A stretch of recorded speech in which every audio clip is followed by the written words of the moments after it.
If you were looking to connect your Epson printer to Wi-Fi, then stay tuned, you won't want to miss this video. Hey, what is going on? The printer guy here. And in this video, I'm going to be showing you 3 different methods on how you can connect to Wi-Fi using your Epson printer. If this video ends up being helpful, please make sure to like the video. Any questions at all, comment below. And if you want more content like this, please make sure to subscribe. Now, these instructions are very broad, so they can be used for essentially any Epson printer model. We're starting with method 1, which is using the Wi-Fi wizard, step 2, WPS, and step 3 is using the Epson Smart Panel app.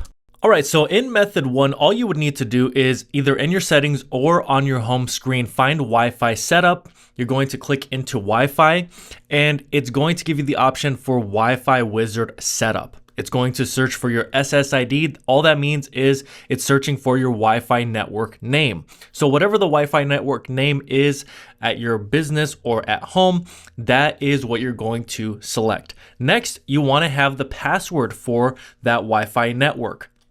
If you don't have the password accessible, then you'll want to skip to method number 2, which is going to allow you to connect without using a Wi-Fi password.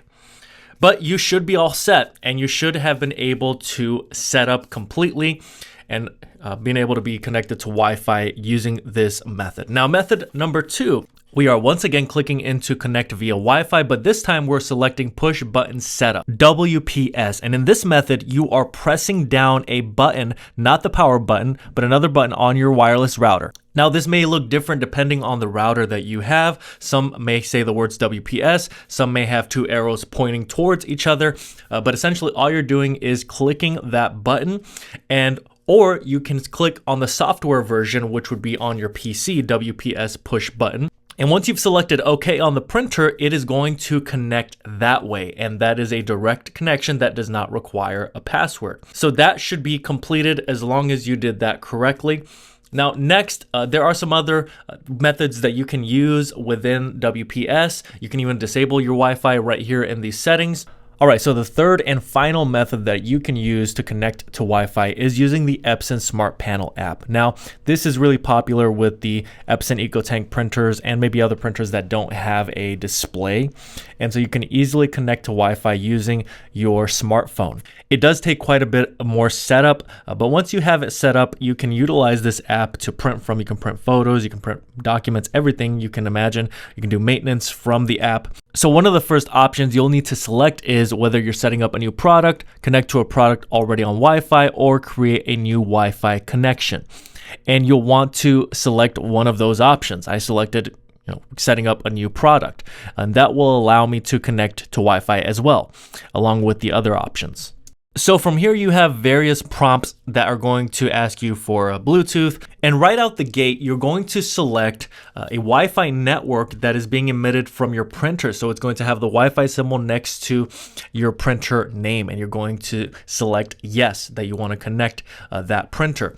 And that's really just the way that this app is able to connect this printer to Wi-Fi. Proceed to Wi-Fi connection settings. You'll want to make sure that the smartphone you're using is connected to the Wi-Fi network you want your printer to be connected to. If it's not, it's going to direct you to do that at this time.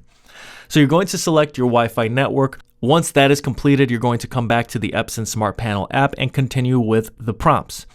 If it's asking, did you connect your smartphone to Wi-Fi, you're going to click yes. And we're going to move forward with the actual Wi-Fi connection portion of this process.